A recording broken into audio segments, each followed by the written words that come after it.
اكلت قبل كده لحم الخنزير في امريكا بالغلط يا عم ميسو؟ يا نهار ابيض كتير. ده انا قعدت اكتر من سنه كامله اول ما جيت امريكا كنت باكل باباروني بيتزا لمده سنه كامله والله او اكتر كمان، وهي خنزير وانا ما اعرفش. ومراتي الامريكيه كانت مأكده عليا ان الباباروني بيف مش بورك، انما كانت بتقول لي ابعد عن البيكن. ماشي، جيت انا بقى بعد سنه مثلا بسأل البنوتة اللي بتعمل البيتزا، بقول لها بقول لك ايه، البابروني ده بيف ولا بورك؟ قالت لي بورك.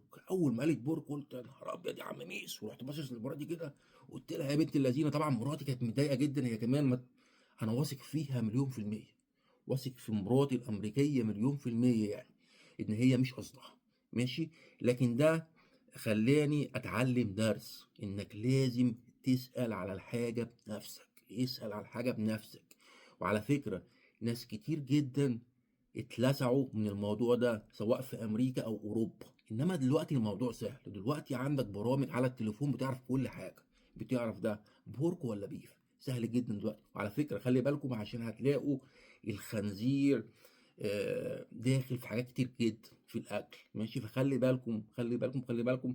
يعني مثلا أنا جايب دي لأخو طليقتي الأمريكية. ماشي، ده فيه جيلاتين، ده خنزير، فتبعد عن الحاجات دي. ماشي، بس كده.